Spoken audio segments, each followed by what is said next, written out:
Hey guys, welcome back. I thought that today I'd sit down and do a video on how to plan a road trip in Australia. A lot of what I say is based on my experience of road tripping Western Australia, but I think pretty much most, if not all of the information would be valid for anywhere within Australia. So for the purposes of this video, I'm assuming you have already bought a car. Now, you may have been lucky and got some camping stuff or road trip bits with the car, but I'm gonna pretend that you haven't for now, okay? So the initial planning stage is probably kind of the most fun, and it doesn't have to be in depth, it can be pretty brief, as certainly was. The first thing you want to get yourself is a map. So I bought this Western Australia map from the Tourist Information Centre in Perth, and allegedly it was $8.95. And you can use your phone and GPS and everything else, but be aware that certainly within Western Australia there are large patches where you're not going to have any phone signal, any Wi-Fi, possibly, you know, it could be tricky. So that's why I say get a map. That is our map. And we use this in the initial planning stages just really to have a little look at the route we wanted to take. For us it was along the coast because we knew we'd get the best scenery.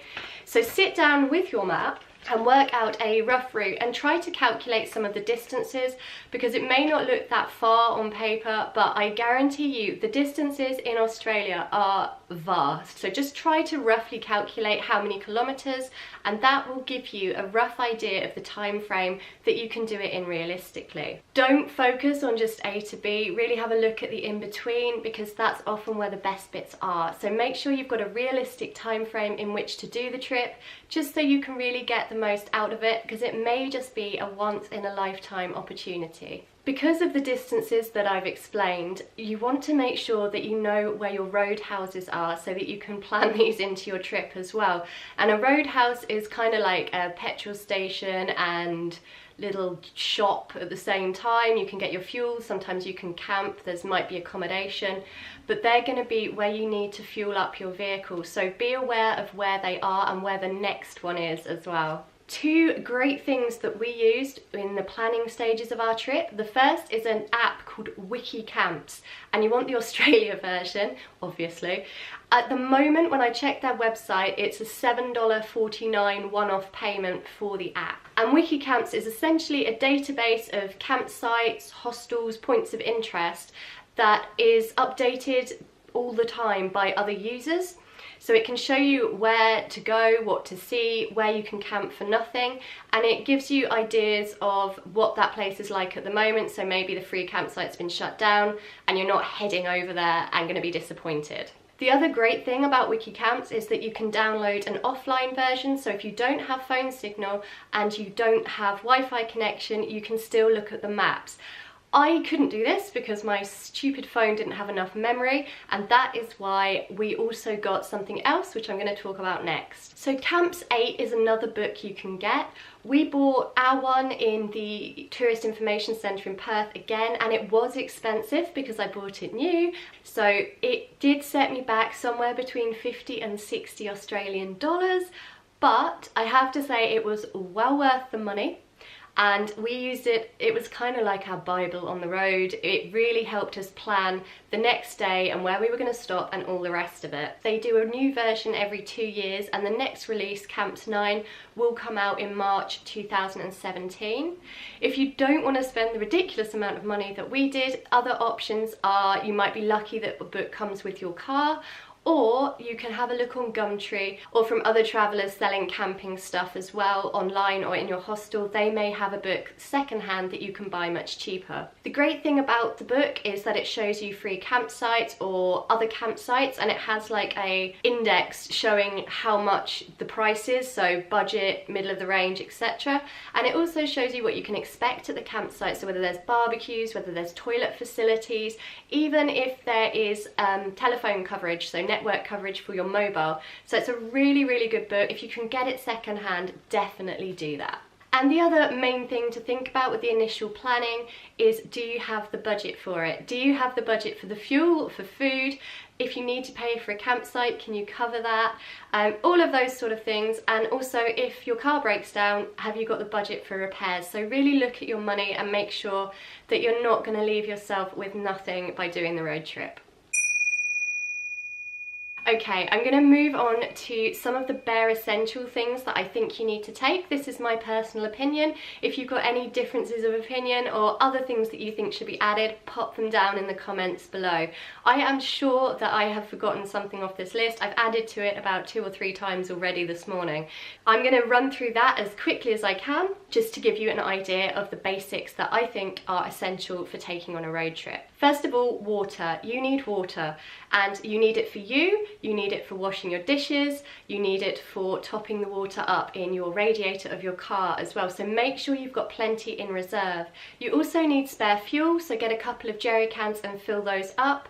The idea is to not ever have to use them, but they're just backup if you don't get to a roadhouse in time or something happens and you have to make a detour. You're going to need food, and you're going to need an esky or a cool box to keep this in. Good luck with keeping that cold. I do recommend having a phone. Yes, the signal may not always be there. The best SIM card or network to go with, certainly in Western Australia and generally coverage for all of Australia, is Telstra. They do have the best network coverage. Do try and get a cheap tent as another option, because that's always nice, and obviously you're going to need sleeping bags and pillows and things like that. Cooking equipment, it's up to you entirely whether you take a gas stove. Well, you've heard about my experiences with them, but there are free barbecues, but I wouldn't rely on them. So you're going to need something to cook on, and you're going to need pots, pans, utensils, etc. so that you can eat. Map, I've already covered. This one is very important. You're going to want at least 1 spare tyre, if not 2. Blowouts happen, especially if you're on dirt tracks, dirt roads. Always have at least 1 spare tyre with you, just in case. And if you can have some jacks so that you can change the tyre, this is even better. Sun cream. Driver's arm is real. Camping chairs, because trust me, with the amount of insects in Australia, you are not going to want to sit on the floor at night or while you're having your dinner. Another gadget that you can get, and I highly recommend for charging your phone, is a little plug that goes into the cigarette lighter of your car.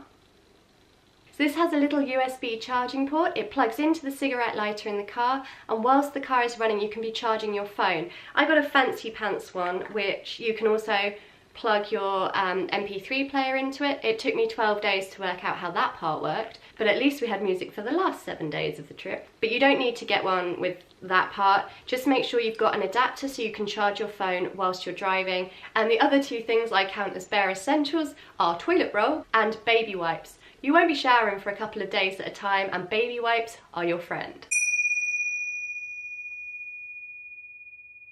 There are 1,000,001 other things that I could tell you are a good idea. I'm just going to run through literally a couple, because otherwise this video is going to be really long and really boring. So first off, some bungee cords are an optional extra, just to hold your jerry cans and water bottles upright and not have them falling over in the back of your vehicle. A tyre pressure gauge is always a great idea, because if you're going on different surfaces you're going to need to let your tyres up or down, and you need to think also as to how you're going to get air back in the tyres. So do you need a compressor, or are you going to rely on the air in the roadhouses? A shovel or a spade. If you get stuck in sand, you can dig your way out. In terms of car spares like fan belts and things like that, that's entirely going to be your choice.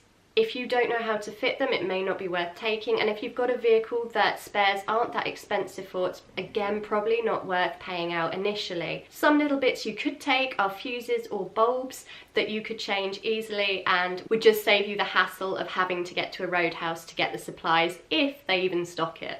We did take a toolkit and some strong tape. If you do get one, make sure you keep it in pretty good condition, because it's fairly easy to sell on afterwards. A sunscreen for the car, so it's like an aluminium folding thing that you put in the front windscreen and the back, or however you can get them for the front, the side windows, something that's just going to shade the car from the sunlight. It's going to get hot in there anyway, but that really will help.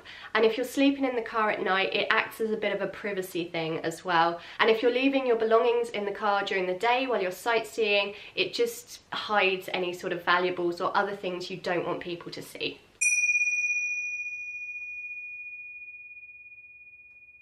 For camping bits, go to Kmart. They have loads of stuff. They would be my first port of call for anything camping based. In terms of car spares, you've got Repco and Super Cheap Auto. You can buy your jerry cans and water containers in there. And also, we bought our toolkit in Bunnings Warehouse, so that's another shop that you can check out. Just to finish this video, I'm going to run through a couple of little safety points for you, because safety while you're road tripping is important. Obviously, we were two females, which is a little bit concerning when you may not see other people for days at a time. So I'm just going to run through those really briefly with you. Make sure that someone has shown you, if you don't already know, how to check the oil and water so that you're not going to have any problems there. Keep any valuables either on you or out of sight. That includes your passport as well. Just hide anything in a car. Don't tempt anyone to break in and take anything. There have been reports, not many, but there have been some, of people being followed, especially females, on the roads. So be aware of the cars around you. If you've noticed that there's a specific car behind you and then it appears somewhere else, and again, just take note of that vehicle, try and take down the license plate, any details, and I do recommend when you next stop in a town or roadhouse, contact the police with the information. There's probably not a lot they can do, but at least you are on their system and you've got a little bit of peace of mind that someone is aware of the situation. It is highly unlikely, by the way, don't worry. If you are traveling with friends or even by yourself, make sure that you know what you want to do in regards to hitchhikers.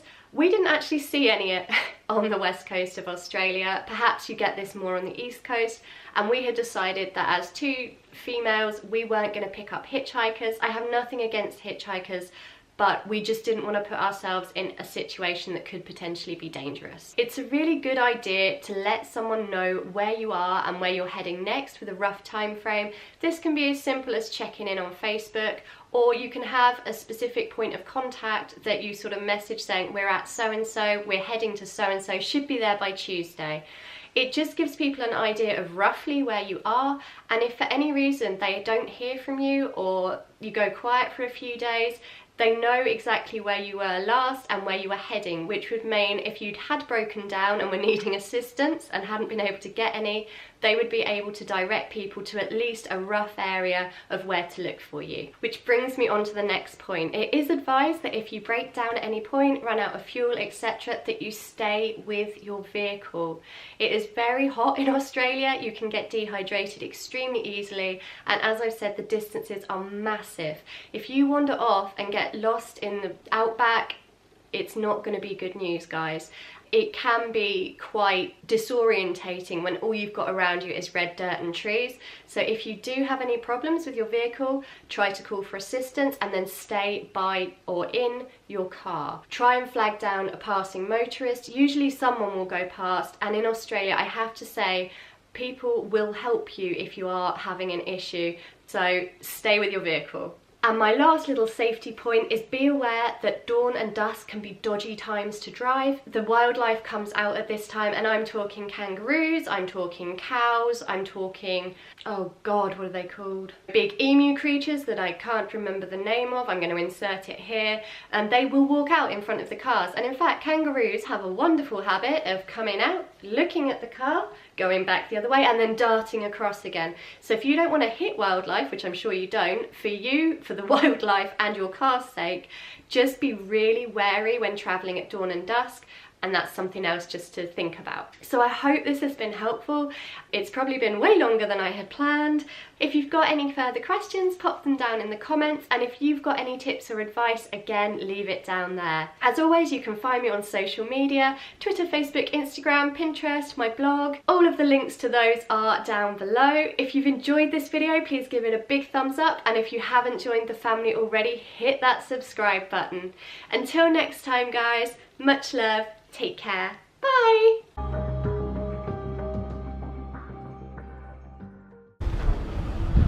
I forgot. Fuck, it's road. They should make it more clear. There's a place I have found in the shade.